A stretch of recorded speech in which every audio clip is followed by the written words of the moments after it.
2021년을 기억하십니까? 자고 일어나면 집값이 수억 원씩 뛰던 시절. 지금 안 사면 평생 거지 된다는 공포에 영혼까지 끌어모아 집을 샀던 사람들이 있었습니다. 그런데 그로부터 5년이 흐른 지금 그들에게 영끌의 저주가 시작됐습니다. 이들이 올해부터 내야 하는 주택담보대출 금리가 무려 7%를 넘겼습니다. 오늘의 경제 이야기 시작합니다. 30대 직장인 A씨. 2021년 3억 원을 빌려 내 집 마련의 꿈을 이뤘습니다.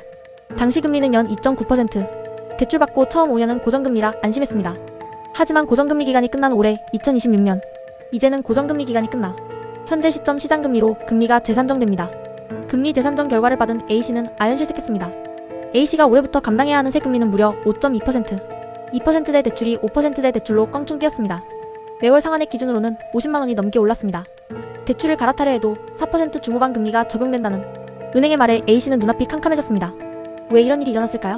5년 전에는 아무도 예상치 못했던 일, 바로 미국과 이란의 중동전쟁 때문입니다. 전쟁이 장기화되면서 국제 유가가 치솟고 있습니다. 아시다시피 석유는 모든 산업의 원재료입니다. 유가가 오르면 경제 전방위적으로 물가가 오릅니다. 유가가 오르면 물가가 잡히지 않고 결국 시장에는 물가를 잡기 위한 중앙은행의 금리 인상 기대가 자리잡게 됩니다. 이에 대출의 기준이 되는 은행채 금리가 올랐습니다. 5년 만기 은행채 금리가 한 달 만에 무려 0.5%포인트 넘게 폭등하면서 은행들이 대출 금리를 올릴 수밖에 없게 된 겁니다. 여기에 정부의 규제도 한몫을 하고 있습니다. 은행들은 정부의 가계대출 규제에 발맞춰 가상금리까지 높이고 있습니다. 이미 일부 은행은 주담대 금리를 7%까지 올렸습니다. 신용대출에서도 보기 힘든 금리입니다. 금리 상승의 폭풍은 영끌종만을 덮치지 않습니다. 최근 한국은행의 보고에 따르면 현재 있는 자산을 전부 다 팔아도 빚을 갚지 못하는 고위험 가구가 무려 46만 가구에 달합니다. 이들이 짊어진 금융부채만 96조 원. 충격적인 건 이 중 35%가 바로 청년이라는 점입니다. 2030 청년 세대의 경우 신용대출 비중이 높고 그만큼 변동금리 의존도가 매우 높습니다. 고위험 가구 역시 마찬가지입니다. 대출을 있는 대로 모두 끌어다 쓰는 만큼 이들 역시 신용대출 변동금리의 비중이 높습니다.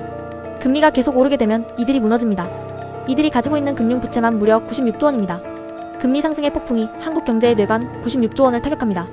96조 원의 대출이 부실화된다면 한국 경제는 버틸 수 있을까요?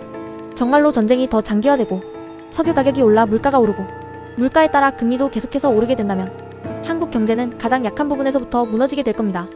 정리하겠습니다. 중동 전쟁이 더 길어지고 격화되고 있습니다.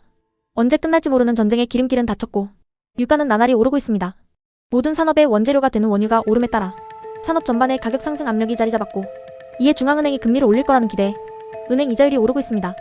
이는 5년 전 영혼까지 끌어모아 집을 산 이제는 변동금리를 이용해야 하는 영끌족들과 안 그래도 어려운 고위험 가구와 2030 청년층을 덮쳤습니다. 이제 전쟁은 정말 남의 나라 이야기가 아닙니다. 당장 우리네 현실을 팍팍하게 하는 전쟁입니다. 이럴 때일수록 우리가 해야 할 일은 하나입니다. 쏟아지는 경제 뉴스 속에서 무슨 일이 일어나고 있는지 맥락을 잡고 내게 미칠 영향은 무엇일지 고민해야 합니다. 지금 당장 저희 채널을 구독하십시오. 여러분이 꼭 알아야 할 경제 이야기, 놓치면 안 되는 경제 뉴스를 들고 찾아오겠습니다. 스테이 샤프, 늘 주의를 기울이십시오. 오늘의 경제 이야기 여기서 마칩니다. 시청해주셔서 감사합니다.